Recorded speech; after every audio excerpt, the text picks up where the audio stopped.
예수께서 제자들과 함께 길을 가다가 한 마을에 이르시니 마르다라는 이름의 예수의 집으로 오셨습니다. 마르다에는 마리아라는 동생이 있었습니다. 그 동생은 주의 밥 앞에 예수께서 하시는 말씀을 듣고 있었습니다. 그러나 마르다는 여러분이 적대하는 대로 정신이 없었습니다. 그래서 마르다가 예수께 나와 말했습니다. 주여, 제 동생이 저한테만 이르기를 바라는데 왜 신경도 안 쓰십니까? 저를 좀 그대로 주라고 말씀해 주십시오. 주께서 말씀하셨습니다. 마르다야, 마르다야, 너는 많은 것 하는 정신이 없구나. 그러나 꼭 필요한 것은 한 가지뿐이다. 마리아는 좋은 것을 택했으니 결코 빼앗기지 않을 것이다. 예수님께서 직접 하신 말씀입니다. 은혜 받으시기 바랍니다. 오늘 이 말씀은 우리의 크리스천의 라이프 스타일 중에 살아가는 삶의 모습 중에 가장 귀한 삶의 모습이 무엇인가 하는 것을 주제로 말씀을 나누기 원합니다. 오늘 이 말씀은 물론 여러분들이 많이 들었던 이야기, 나누었던 이야기입니다. 특별히 교회를 위해서 헌신하시는 권사님들, 집사님들 이야기가 한번 들으면 가슴이 아파서 잊혀지지 않는 이야기가 아닌가 하는 생각이 들습니다. 그런데 오늘 이 말씀을 나누기 전에 사실 그 앞에 있는 누가복음의 말씀을 좀 생각하고 이 이야기로 들어갔으면 좋겠습니다. 성경에 66권의 성경이 있고 그 66권의 성경이 우리가 알지 못하는 배열로 물론 구약과 신약에 나열이 있습니다만 순서대로 나열되어 있고 각 성경 안에 같은 여러 가지 일어났던 사건들이 아마 어쩌면 어떻게 보면 순서대로 일어난 순서대로 기록되어 있지 않나 하는 생각이 들긴 합니다만 그러나 사실상 성경 한 권 한 권이 이렇게 편집될 때 성령님께서 인도하셔서 이야기와 예수님께서 쓰신 그 이야기와 예수님께서 하신 일들이 어떤 목적을 가지고 나열되지 않았나는 생각을 하게 할 때가 많이 있습니다. 왜냐하면 똑같은 이야기를 기록하는 공간복음에서 똑같은 나열 순서대로 이야기들을 나열하고 있지 않은 것을 보아도 그렇습니다. 마태와 마가와 누가가 공간복음을 동시에 보고 기록했지만 이제 동시에 보지는 않았지만 그러나 적어도 동시에 일어났던 일들을 기록하려고 했지만 그 순서가 다르고 그 내용의 묘사가 조금씩 다른 것을 볼 수가 있습니다. 오늘 이 이야기 누가복음 10장 25절부터 37절까지 말씀은 여러분이 잘 아는 사마리아인의 이야기입니다. 그런데 그 이야기와 오늘 예수님께서 마르다를 집을 방문한 이야기는 별로 연결성이 없는 것 같은데 그런데 어떻게 보면 아마 누가가 이 이야기를 두 개를 붙여놓은 이유가 있지 않나 생각이 듭니다. 그래서 뒷부분의 이야기를 해석하고 이해하기 위해서 앞부분이 필요하다는 것을 제가 느끼고 여러분과 함께 은혜를 나누기 원합니다. 누가복음 10장 25절에 보면 마이크가 제가 누를 가려서 그렇습니다. 25절에 보면 이런 얘기가 나옵니다. 한 율법학자가 일어나서 예수를 시험하려고 물었습니다. 선생님, 제가 무엇을 해야 영생을 얻을 수 있습니까? 아마 이때는 예수님의 사역이 어느 정도 아마 중간 지점도 지나고 예수님의 복음이 많은 사람들에게 알려진 후에 이야기가 아닌가 하는 생각이 들어집니다. 그날도 예수님의 말씀을 들은 제자들과 더불어 꽤 많은 사람들이 모여 있었을 것이라는 생각이 들어집니다. 왜냐하면 그 이야기가 일어나서 또 앉아서 듣던 이야기 중에 일어나서 내가 여기 있습니다 하는 것을 보여주면서 몸으로 바디랭귀지로 보여주면서 지금 질문을 하고 있는 광경을 보아서 그게 상당히 많은 숫자가 있지 않았나 하는 생각이 들었습니다. 그때 한 율법학자는 구약을 다 완전히 아는 사람입니다. 말하자면 율법을 가지고 평생을 지나는 사람이죠.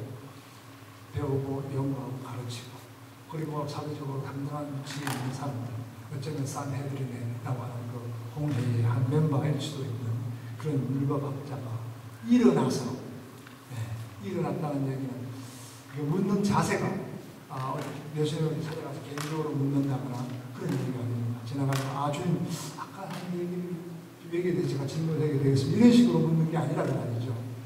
또 자기가 묻는 자세를 다른 사람들이 알기를 원하는 자세일 수 있습니다. 니고데모가 예수님을 찾아왔을 때는 밤에 찾아왔습니다. 같은 질문을 하러 찾아왔지만 남들이 보지 않는 밤을 틈타서 진지하게 예수님께 물어봤습니다. 그런데 오늘 이 사람은 다 모든 사람들이 보는, 많은 사람들이 보는 앞에서 탁 일어서서 아주 담대하게 내가 여기 있다는 것을 몸으로 보여주면서 예수를 시험하기 위해서 물었다는 얘기입니다. 시험하기 위해서, 예수님을 시험하기 위해서. 여러분 가끔 신앙생활 처음 할 때 목사님의 그 설교가 때로는 좀 말씀에 맞기는 맞는 것 같은데 별로 이렇게 동의가 잘 안 가고, 그게 목사님 하시는 말씀이 설명을 하신다고 하신 것 같은데 질문이 있고, 이런 경우에 때로는 목사님한테 도전하고 싶은 생각이 날 때가 있죠. 저도 가끔 그런 경험을 젊을 때 했었습니다. 그래서 아마 이 사람도 아마 그 비슷한 감정을 갖고 있지 않나 하는 생각이 듭니다. 근데 누구나 이 사람은, 저 같은 경우에 우리 평신도들이야 목사님의 말씀에 질문이 생긴다 할지라도 별로 자신 없는 질문이죠. 저희는 모르니까. 그러면 이 사람은 자기가 일거박자니까 다 안다고 말이죠. 아는 마음으로 굉장히 자신 있게 일어나서 예수님 말씀에 헛점이 있다는 것을 다른 사람들한테 알리고 자기도 잘못다는 걸 표현하고 싶은 그런 욕망에서 딱 일어나서 예수님을 시험하려고 묻습니다. 선생님, 제가 무엇을 해야 영생을 얻을 수 있습니까?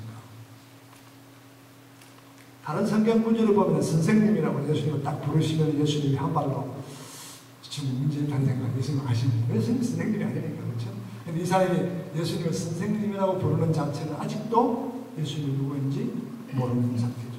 예수님의 성경을 가르치는, 성경 가르치는 선생님과 자기와 같은 비슷한 박자 정도에 대해서 지금 묻습니다. 그래서 챌린지를 하려고 하는 것이죠.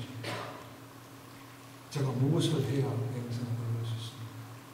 그런데 질문은 상당히 중요한 질문이에요. 영생을 얻는다. 여러분 교회 나오세요? 무엇을 얻기를 원하십니까? 이런 무엇하러 교회 나오시려고? 친구들 만나나? 사람들마다 교회 나와서 제일 처음에 기도를 하라고 하면 아마 기도 제목이 다 다를 거예요. 그런데 오늘 하나님께서 여러분 앞에 딱 다가서서 내가 네 소원 한 가지를 내가 들어줄 테니까, 이것은 처음이고 마지막이야. 딱 한 가지만 들어줄 테니까 내가 무엇을 해주랴? 라고 묻는다면 여러분 무엇을 해달라고 하겠습니까? 무엇이 여러분 마음속에 가장 귀중하고 꼭 이루어야 될 것, 꼭 얻어야 될 것이라고 생각을 하십니까? 대전같이 잡지 않는 것이겠습니까? 그럴 수도 있죠. 잡다는 게 보통 중요한 게 아니니까. 사업의 성공, 그것도 중요하죠. 여러분은 지금 무슨 생각을 해야 될지 잘 모르시겠지만, 여러분이 새벽 기도에 나와서 하시는 기도 제목을 아마 하나님께 말씀드리지 않을까, 저는 그런 생각이 들어집니다. 그러나 우리가 이룰 수 있는, 인간으로서 이룰 수 있는 일을 하나님께, 혹은 또 내가 당장 못 이룬다 할지라도 사람의 손이 닿아서 이루어질 수 있는 것을 여러분이 하나님께 한 가지만 들어주시겠다고 하는 하나님의 약속 앞에 그 말씀을 여러분들이 고한다면 여러분은 굉장히 큰 손해를 보는 것이죠. 그렇죠? 하나님께 구할 바에는 하나님이 아니면 도저히 이루어질 수 없는 일을 구하는 게 논리적으로 맞는 건 아닙니까? 그 외야 열심히 일하면 돈도 벌 수 있을 테고, 잡기 힘들지만 왔다 갔다 하면 잡을 수도 있겠고, 좋은 잡 나쁜 잡 가릴 수도 있겠지만 먹고 사는 거 사는 거 아니겠습니까? 근데 그런 것을 놓고 주님은 하나님 앞에 지금 달라고 얘기하기에는 기회가 너무 아깝지 않으세요? 딱 한 번 하나님을 믿는 게. 그때 여러분이 무엇이 무엇이겠습니까? 오늘 이 율법학자가 구하는 영생 아니겠습니까? 여러분이 교회에 나와서 예배를 드리면서 이 영생 이외에 그 무엇을 구하신다면 우리의 신앙생활 무언가 잘못되고, 왜냐하면 사실은 성경 전체를 통해서 하나님께서 약속하신 것은 사실은 영생밖에 없습니다. 그리고 하나님 이후에는 우리에게 영생을 줄 분이 없다고 말이죠. 영생이 얼마나 중요한가는 여러분이 죽기 10분 전에 혹은 1시간 전에 아니면 한 달 전에 아니면 마지막 유병으로 당신이 죽겠습니다 하는 선고를 받은 날에 그날부터 아마 영생이 필요하구나 생각하게 될지도 모르죠. 그러나 그것을 젊었을 때 미리 아는 것은 축복입니다. 네, 축복입니다.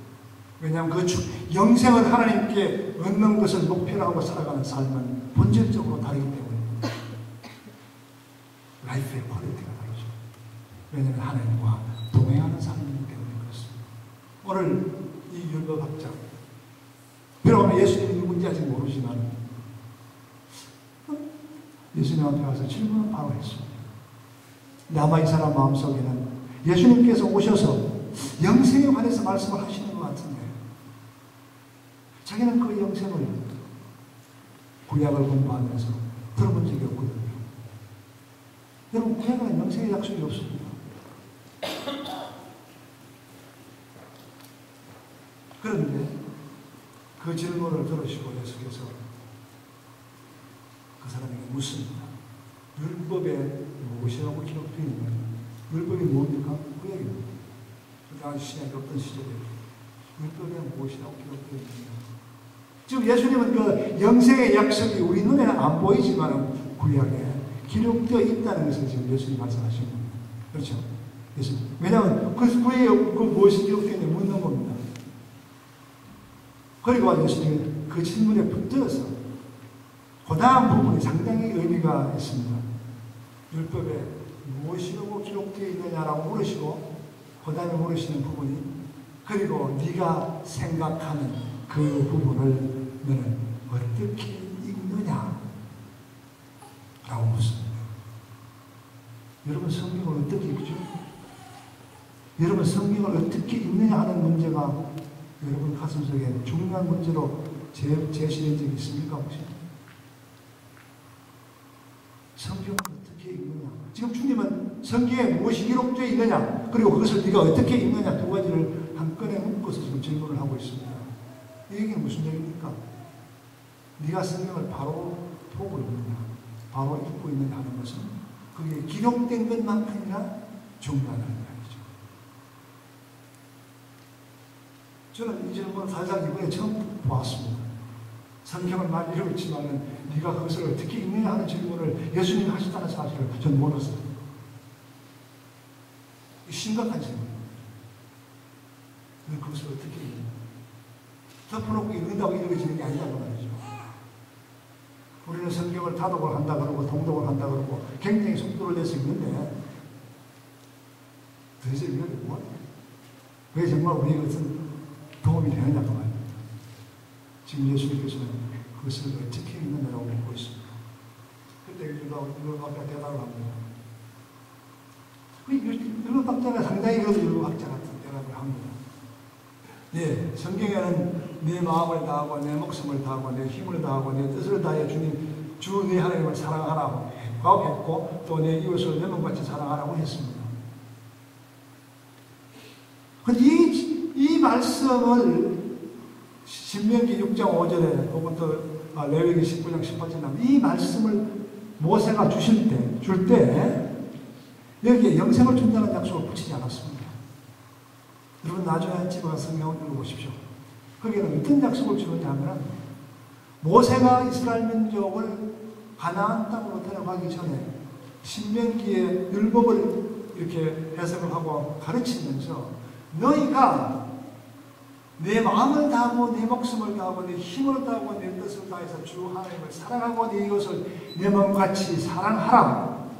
그리하면 이 명령을 너희들이 지키면은 가나안 땅, 젖과 꿀이 흐르는 그 땅에 내가 인도해서 거기서 너희들이 후손이 풍성하고 많은 자손들이 나오고 강대한 국가를 이루고 풍성한 삶을 살 것이며 그곳에 너희 수명이 길 것이다 라고 축복하셨습니다. 여기에 그것을 하면 너희들이 영생할 것이라는 말이 없습니다. 그런데 영생에 관해서 율법자에게 예수님께서 구약에 무엇이 기록되어 있느냐라고 하는 말을 이 말로 대답했다가, 그러니까 지금 이제 영생이라는 말이 구약에 없지만, 그러나 이 율법학자는 이것이 주님이 말하는, 예수님이 말하는 영생과 연결되어 있다고 하는 것을 깨달은 사람이라고 말이죠. 상당한 사람이죠. 율법학자입니다. 그렇죠? 그러니까 말이 안 되는 답변을 했지만 우리 눈에 보일 때, 그런데 예수님께서 네 말이 옳다 라고 대답하셨어요. 네 말이 옳다. 이게 무슨 얘기냐면은, 이 계명을 지키면은 하나님께서 주시겠다고 한 약속, 가나안 땅의 약속은 가나안 땅에 젖과 꿀이 흐르는 땅에 내가 너희들을 인도를 해서 거기서 풍성하고 복된 삶을 살고 너희들이 수명의 길 것이다라고 약속을 했지만은, 그러나 하나님이 이 말씀을 주실 때 원래의 뜻은 이스라엘 민족의 종착점이 거기가 아니라 천국이었다고 하는 것을 예수님이 지금 물은 겁니다. 무슨 얘기냐면, 왜 그럼 모세는 그때 천국이라는 얘기를 안 했느냐, 그런 질문을 할 수가 있겠죠. 근데 그때 이스라엘 민족한테는 천국이라는 말을 할 입장이 안 됐어요. 왜 그런가 하니까, 이스라엘 민족을 하나님께서 모세를 통해서 데리고 나올 때 일주일이면 갈 수 있는 길이 지중해 연안으로 가는 길이었어요. 사막으로 갈 필요가 없는 거죠. 이렇게 일주일만 가는 길. 거기 그런데 왜 그 길로 하나님께서 인도하지 않느냐라고 하는 설명을 엑소더스 하십니다. 그때 하나님께서 무슨 얘기를 했냐면은, 얘들이 가다가 그 당에 상당히 힘이 세었던 필리스틴 사람들이 살고 있는 가다가 전쟁을 해야 되는데, 전쟁 한 번만 하면 돛따라 사가지고 돌아설 사람들.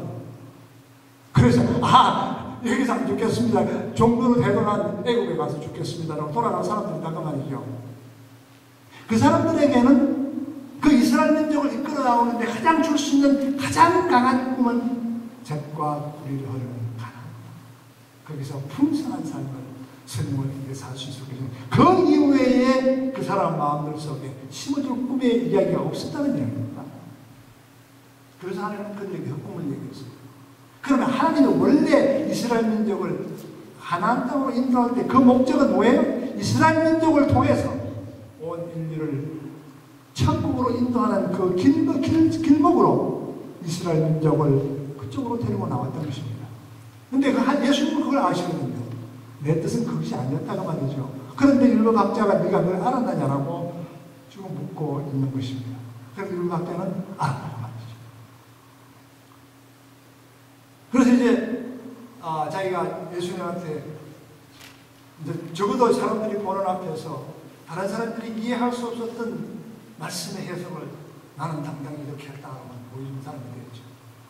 거기다가 한 번도 한 발자국 더 나갑니다. 이 친구가 당하게 하는데 29절에 보면 율법학자는 자신이 옳다는 것을 보이려고 또 물었습니다. 그러니까 이웃을 이놈같이 사랑, 하나님을 사랑하라고 한 것은 I can understand. 그런데 이웃을 내 몸같이 사랑하라. 이 뜻이 무엇입니까? 내 이웃이 누구입니까? 라고 묻습니다. 아마 이때 예수님께서 내 이웃은 내 가족이요, 내 자녀요, 옆에 있는 동네에 있는 사람이다. 그러고 대답을 했으면은 이 사람 아마 그 이미 다 잘했습니다라고 대답했을 거예요. 그런데 예수님께서 완전히 다른 얘기를 합니다. 그게 사마리아인의 이야기입니다. 그 사마리아인의 이야기는 이제 예루살렘에서 여리고로 내려가는 비탈길에서, 예루살렘 상당히 높은 곳입니다. 산 꼭대기에 있는 시온성입니다. 여리고는 저 밑에 사해 옆에 있는 곳입니다. 수면보다 바다 수면보다 낮은 곳입니다. 상당히 가파른 길을 따라서 내려가야 합니다. 그런데 그날따라 한 사람이 예루살렘에서 여리고로 내려가고 있었는데 그때 강도를 만납니다. 아마 강도가 그 험악한 땅에 그 사람을 기다리고 있었던 것은 아마 그날 사람들이 거기로 내려올 것이라는 생각을 알고 있었다는 말이죠. 그럼 그날이 무슨 날이겠습니까? 예루살렘을 어떤 곳이에요? 주님께 예배드리는 곳입니다. 근데 그날 내려오는 날이라면 여리고에 살던 사람들이 예루살렘에 가서 제사를 드리고 하나님께 예배를 드리고 내려오는 날에 그날 그 길목에 서서 딱 아예 한판 잡겠다고 기다리고 있다가 내려오는 사람을 이제 공격을 해서 다 빼앗고 이렇게 거의 죽을 지경에 놔두고 도둑이 강도가 갔습니다. 그때 그 길로 같이 따라 내려오는 제사장, 그 사람도 갔다 온 사람, 목사님. 그날 예루살렘에 갔다가 예배를 드리고 내려오는 거예요. 근데 한 사람이 지금 신음소리를 하고 피가 난투성이가 돼서 있는 사람이에요. 근데 둘러간다고 그 사람 옆으로 가지 않고. 근데 제사장이 피 흘려 누워있는 사람을 터치를 예배를 드리러 가는 길 같으면은 이렇게 하는 것이다. 왜냐하면 이스라엘의 율법에 의하면은 제사장은 피를 만지면 불길하기 때문에 하나님한테 나아갈 수가 없어요. 그래서 이게 예배를 드리러 가는 길이랍니다. 여리고에서 예루살렘으로 가는 길에 만났으면 제사장이 옆으로 피해가는 게 이유가 있다는 말이죠. 그런데 예배를 드리고 내려오는 길에 제사장이 피하는 것은 자기는 이유가 있었는지 모르지만 예수님이 보기에는 순전히 이 사람은 이웃을 사랑하거나 하나님의 사랑을 모르는 사람이라고 말을 지나갑니다. 그 다음에 뒤따라 내려오던 집사인지 장로인지 모르지만 레위인 사람이 한 사람이다. 세임을 다른 데로 갑니다. 그런데 그날 그 길을 지나가던 사마리아인 그분은 올라갔다가 내려오는 분이 아니에요. 장사길로 지나간 분이에요. 그러니까 신앙하고는 관계없는 사람. 뭐 있는지 없는지 모르죠. 적혀있지 않으니까. 하여튼 그냥 그 양반은 장사를 하러 지나가다가 그 사람은 그래서 다 내려서 닦아주고 많이 실어서 연수까지 데려다주고 돈까지 주면서 갔다 올 때 줄 테니까 치료해달라고 갔다. 이럴 때 그런 얘기를 하시면서 예수님께서 율법학자에게 누가 이 다친 사람에게 이웃이냐. 그러니까 자기 은혜를 베푼 사람입니다. 그래. 그럼 너도 가서 그렇게 해라. 라고 얘기를 합니다. 율법을 알았던 사람, 하나님을 사랑한다고 했던 사람, 완벽한 삶을 살아가는 사람이 아직도 못하고 있는 거, 모르고 있는 게 이웃을 사랑하는 길이었다. 이게 첫 모델입니다. 우리가 살아가면서 제일 처음으로 우리가 해야 될 일이 이웃을 사랑하는 일이라고 예수님께서는 이 모델을 제시를 하셨습니다. 그런데 이 모델이 강도맞은 사람을 구해주면 천당 간다는 걸 이해하면 고쳐봅니다. 이 일이 안 된다고 말이죠. 그렇죠. 예수님을 딱 빠지고 강도맞는 사람을 도와준다고 해서 천당 가는 게 아니라고 말이죠. 그건 구원의 길이 아니라 영생을 얻는 길이 아니라고 말이죠. 예수님이 빠지듯 빠지고 난 다음에 선행을 행하는 것을 행하고 극락을 간다고 믿는 사람은 불교 신앙하는 것이라고 말이죠. 그런데 하나님을 믿는 기독교인은 예수님이 빠진 선행은 그것이 우리를 영생으로 이끄는 게 아니라고 하는 것이 지금 누가가 생각했습니다. 그래서 혹시 누군가가 이 율법학자처럼 또 적힌 대로만 하고 이제 오늘 가서 맨날 천당 가기 위해서 도둑만 강도받고 쓰러지는 사람은 찾아다니면 고쳤다. 그래서 누가는 그 다음 이야기를 소개를 합니다. 예수님께서 제자들을 데리고 사역을 하시면서 지나가면서 베다니한 곳에 도착했습니다.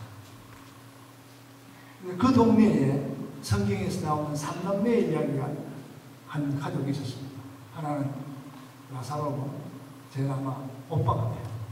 그리고 그 밑에 큰 동생 마르다가 있고 여동생, 막내 동생 마리아가 있었습니다. 이 세 사람이 같이 살았는지 또 부모하고 살았는지 부모는 뭐 하는지 우리는 모릅니다. 그러나 이 세 사람이 성경에 나오는 이야기에 자주 등장되면서 굉장히 중요한 역할을 하는 3남매가 있었습니다. 그곳에 마르다가 살고 있었습니다. 예수님이 사역을 하다가 지나가다가 그 베나니아 동네에 들렸습니다. 이 마르다는 상당히 다혈적인 성격이었습니다. 그리고 상당히 신앙이 좋았습니다. 예수님 오신다는 소리를 듣고 부랴부랴 달려가서 주님 우리 집에 와서 쉬고 가십시오. 제가 음식을 장만해서 드릴 테니까 쉬고 또 시장기도 연하게 하시고 또 주무시고 하면 더 좋고 구경해 주십시오. 라고 이렇게 초대를 합니다. 마치 하나님을 초대했던 아브라함처럼 부르고. 그래서 예수님이 최소한도 예수님과 더불어 12명의 제자, 또 엑스트라 따르는 사람이 몇 사람이 한 20명 정도, 아니면 한 30명 정도 그 집에 들어닥쳤습니다. 예비된 방문이 아니었습니다. 집안에 살림은 이리저리 흩어져 있고, 아마 그럴 것 같아요. 우리 집 같으면요. 그래서 흩어져 있고, 아직도 준비되지 않아서 손님을 받기에는 전혀 준비되지 않은 상태였습니다. 거기다가 식사를 대접을 해야 되는데, 이제 전혀 지금 준비 안 된 거죠.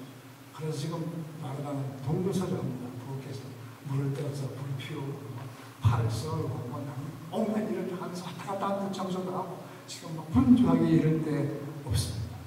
그런데 그 부엌은 미국 스타일로 아마 부엌과 리빙룸이 아마 같이 서로 보이는 자리에 있었던 것 같아요. 한국 같으면 뭐 사랑제 예수님 들어오셨는데 뭐 부엌에 가서 마르다가 일한다고 해서 보일 리가 없죠. 근데 아마 여기에는 지금 마르다가 일을 하면서 예수님께서 제대로 앉아있는 것이 눈에 보이는 그런 집 구조였습니다. 정신없이 뛰고 있는데 번쩍 하다가 더 보니까 자기 여동생이 예수님 발밑에 딱 앉아가지고 예수님을 딱 쳐다보고 말하는 것만 듣고 지금 정신없이 그게 휩싸려 있는 것을 보았습니다. 근데 마리아의 마음속에 그 참 동생이 그 말씀에 잠겨있는 그 모습이 귀엽다기보다는 조금 언짢은 생각이 들었습니다. 나는 지금 이렇게 열심히 뛰고 있는데 저 싸가지 없는 동생이 저기 앉아있다는 거였죠. 근데 갑자기 야, 니 나와! 그럴 수도 없고 예수님 계시니까. 그래서 마르다가 예수님을 바로 찾아갑니다. 가서 한마디 하는 것이죠. 주여, 제 동생이 저한테만 일을 떠맡겼는데 왜 신경도 안 쓰십니까? 지금 실질적으로 지금 동생이 도와주기를 원하는 말을 하고 있는데 지금 말은 대상은 예수님입니다. 산상 마르다의 마음속으로 내가 이렇게 열심히 하는 것을 주님께서 아십니까? 라고 하는 그 내면적인 의도가 좀 깔려 있습니다. 우리가 사역하면 항상 그렇죠. 교회에서 열심히 사역하지만 하나님을 위해서 기쁜 마음을 한다고 하지만 그러나 누군가가 좀 알아줘야 될 것 같은 생각도 여러분 없습니까? 다 있죠. 그래서 마르다가 그 점을 내가 이렇게 고생을 하는데 주님 어떻게 전혀 병신이 거기 있는데도 제가 고생하면서 영 보시지도 않고 관심을 안 쓰십니까? 그 얘기를 합니다. 좀 제 동생한테 이야기해서 저를 도와주라고 얘기 좀 해주십시오. 그때 주님께서 그 말씀을 듣고 물론 주님은 지금 그게 앉으셔서 말하다가 얼마나 열심히 뛰는 것을 보았습니다. 한번 다 보고 이렇게 답변을 합니다. 마르다야, 너는 많은 일로 염려를 하고 있구나. 뭐가 그렇게 많이 하려고 하느냐. 필요한 것은 딱 한 가지밖에 없는데 라면 한 그릇이면 족하냐. 뭐 그렇게 복잡하게 요리를 하려고 하고 그렇게 안 하는 것이냐. 라면 하나면 족해. 내가 여기에 뭐라고 와 있는 것 같다고 생각하냐. 너희 집에 대접받으러 왔냐면 내가 말씀 가르치기 위해서 왔고, 그리고 이 사람들한테 말씀 가르치는 게 전부 너는 그것에 관심을 쓰는 것이 맞다고 하리라. 너의 동생은 지금 가장 좋은 것을 택했느니라. 그 너의 동생 마리아가 왜 좋습니까? 마리아의 모습이 지금 어떻습니까? 예수님의 발치에 앉아있습니다. 가까이 있어요. 가까이 갈 수 있는 가장 가까운 자리에 있는 것이죠. 그리고 가까이 있는 게 너무 좋고 또 말씀하시는 게 너무나 좋아서 지금 뭐 정신없이 말씀만 듣고 있는 이 모습이 예수님께서 마르다에게 이것보다 더 귀한 것이 없느냐라고 얘기를 하고 계신 것입니다. 여러분, 이것이 가장 귀하다는 거죠. 왜 그렇습니까? 왜 이렇게 귀하다고 생각합니까? 지금 예수님께서 마르다에게 네가 그렇게 열심히 하는 건 좋은데, 그런데 네가 열심히 하다 보면 지금 너처럼 짜증나고 힘들거든요. 그런데 내가 여기 복음을 전하고 있는데 네가 짜증이 나고 힘들고 부담스러울 때 내 복음이 너한테 들어갈 자리가 어디 있냐. 이 얘기입니다. 제가 한국에 가서 신앙생활 할 동안에 참 하용준 목사님의 주옥 같은 말씀을 많이 들었습니다. 근데 그 중에 제 마음속에 남은 한 가지 말이 있습니다. 제가 그 상황 속에 있었기 때문에 목사님께서 저 같은 사람을 보고 하신 얘기는 아니겠지만 제가 서빙고 온누리 교회에서 봉사할 때 제일 처음에 가서 한 3년 동안 제가 아무것도 안 하고 그냥 예배만 참석하고 그 다음에 가서 순장한테 이제 일을 시작해도 되겠습니다 라고 얘기를 했더니 제일 먼저 시키는 일이 주차 봉사라고 그러더라고요. 그래서 알겠습니다. 주차 봉사를 하고 동작대교가 있습니다. 동작대교 밑에 온누리교회 교회들이 주차를 많이 합니다. 그래서 거기서 이제 주차 봉사를 하는 거죠, 매주. 그런데 주차 봉사는 참 어떨 때는 좀 어렵습니다. 왜냐하면 주차 봉사는 이렇게 이제 성도님들이 잘 주차를 하고 은혜스럽게 교회 잘 다녀갈 수 있도록 도와드리는 게 목적인데 참 어떤 분들은 그 주차위원들의 말을 참 잘 안 들어요. 그래서 때로는 그거 안 듣기 때문에 사고도 생기고 티켓도 끊고 심한 분의 싸움도 하고 그렇게 합니다. 근데 그 중에 제가 아직도 기억나는 한 사건은 제가 지금 담당하고 있는 지역 앞에 차를 세우면 지금 용산구청에서 나와가지고 티켓을 떼는데 한 티켓 5만 원. 그때 5만 원 상당히 큰 돈이었습니다. 그래서 한 번은 어떤 분이 와서 차를 놓고 그냥 내가 서 있는데 그냥 세워놓고 하는 거예요. 근데 이거 세우시면 티켓 끊습니다. 그러니까 5만 원짜리 티켓 끊습니다. 그래요? 5만 원 끊어가세요. 그러고 들어갑니다. 나중에 알고 보니 그분이 장로님이죠. 장로님이 아마 그때 스케줄이 굉장히 바쁘셨던 것 같아요. 그러니까 5만 원 이렇게 아이고 그렇게 들어가신 거죠. 이해할 수 있는 문제죠. 충분히 이해할 수 있습니다. 그럼 5만 원 주고 주차비 냈다 하고 생각하면 되니까 그렇죠. 그런데 사실은 그게 주차장이 아닌 곳에 그 주차비를 내고 주차를 하면 다른 사람한테 상당히 어렵습니다. 차가 지나가기도 힘들고 여러 가지 어려운 있는데 그래서 내가 하는 거죠. 그런데 그럴 때 이제 주차위원으로서 이제 상당히 여러 가지 이제 시험이 들 수가 있지 않겠습니까? 여러 가지 여러분이 그 입장에 서 있다고 해보세요. 내가 여기서 지금 내가 봉사하는데 나를 허수아비냐, 돈만 있으면 최고냐, 장르는 다르냐, 온갖 생각이 이제 왔다 갔다 할 수가 있죠. 그런데 아마 그런 생각을 내가 기억하고 있을 때 목사님께서 강단에서 설교를 하시면서 이런 얘기를 하셨습니다. 여러분, 사역하실 때 다른 사람이 조금 당신한테 무례하거나 일이 생겨서 마음이 언짢아지거든 사역을 잠깐 내려놓으십시오. 그 사람하고 얘기하라는 얘기 아니고 당신이 사역하다가 힘든 마음이 생기거든 사역을 좀 내려놓으라는 얘기죠. 그리고 한 달, 두 달 쉬었다가 다시 사역 시작하십시오. 무슨 뜻인지 아시겠죠? 이 마음속에 여유가 있어야 사역이 됩니다. 아무리 좋은 사역, 내가 하나님의 은혜가 들어와야 되면 사역하다가 오늘 말하다 같이 되는 거죠. 말하다 같이. 사역은 즐거워서 봉사하기 위해서 하는 사역인데 그 왜 그것이 와서 자꾸 바보를 하는 거죠.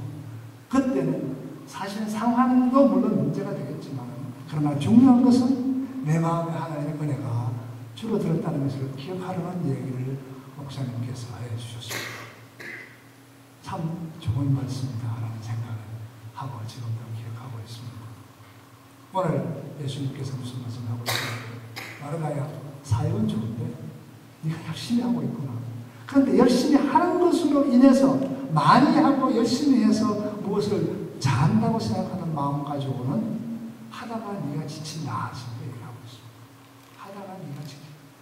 근데 지치지 않게 하기 위해서는 무엇이 중요하다는 것을 네가 알아야 하고 둘째는 더 중요한 것은 하나님의 은혜가 네 가슴에 넘쳐야 사역이 은혜가 되느니라. 지금 그 얘기를 지금 하고 있습니다. 네 동생이 귀한 것은 네 동생이 지금 듣고 은혜가 충만했을 때 네 동생은 그 다음에 사역을 할 때 기쁜 마음으로 할 수 있다. 그러니까 만들어라. 얘기를 지금 하고 계신 겁니다. 은혜. 그렇죠?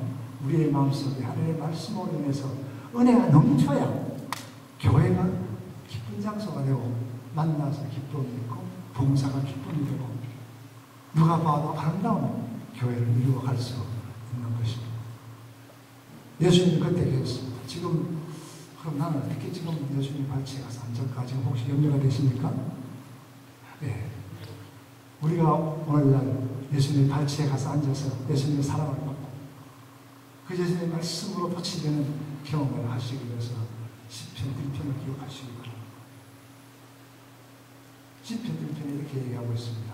복 있는 자는 악인의 꾀를 따르지 아니하고 죄인의 길에 서지 아니하고 오만한 자의 자리에 앉지 아니하고 오직 여호와의 율법을 즐거워하며 주여 묵상하는 자로다. 그는 하나님의 생명수가 흐르는 시냇가에 심은 것과 같이 잎이 푸르고 아무리 가뭄이 들어도 그죠? 가뭄이 드는 일은 우리 삶에 항상 옵니다. 그러나 아무리 가뭄이 들고 아무리 힘든 일이 다가와도 그 잎이 푸를 것이고 철을 따라 열매를 맺느니라. 복 있는 자입니다. 마리아가 지금 얻고 있는 상황이 바로 그예요. 복 있는 자는 주님 앞 발치에 앉아서 주 여호와의 율법으로 즐거워한다고 하는 말을 지금 기억하시기 바랍니다.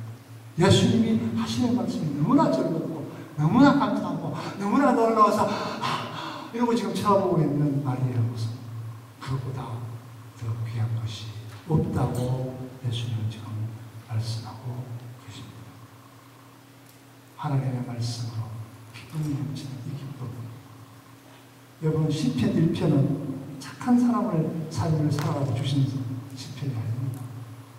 시편 1편의 중요한 부분은 여호와의 율법을 즐거워하며 주야로 묵상하는 부분이 앞에 나와야 되는 부분이죠. 그런데 사람들이 그것보다는 악인의 꾀를 따르지 이렇게 하면 더 눈이 번쩍 뜨이겠죠. 그러나 시편 1편은 시편 전체를 들어가는 관문입니다. 여러분이 시편 1편을 이해를 못하면, 즉 다시 말하면 여호와의 율법이 즐거움이 되는 경험을 못하면 나머지 시편은 다윗의 기도문으로 끝이 납니다. 그런데 그 시편 1편을 여호와의 가슴으로 들어가는 관문으로 여러분이 은혜를 받으면 여호와의 율법이 즐거워서 주야로 묵상하는 상태가 되면 시편보다 더 우리가 하나님 앞에 가까이 나아가는 것을 가르쳐주는 책이 없다고 말이죠. 여호와의 율법으로 기뻐하는 삶. 하나님께서는 이 땅에 우리에게 율법을 주실 때 이렇게 하라 저렇게 하라 착하게 살아라 죄인의 악인의 꾀를 따르지 마라 죄인의 이걸 위해서 주신 게 성경이 아닙니다. 여러분 이해하십시오. 성경은 그걸 위해서 주신 게 아니에요.